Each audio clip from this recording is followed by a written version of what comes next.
This is my game for AP Computer Science. In my game, there are 3 mazes and then 3 trivia questions.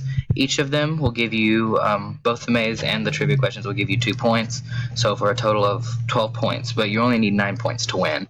But for demonstration purposes, I'm just going to drag him past this. And again, past this. And one more time. And then we can get to the mazes. Or the trivia questions. Now let me skip to a trivia question.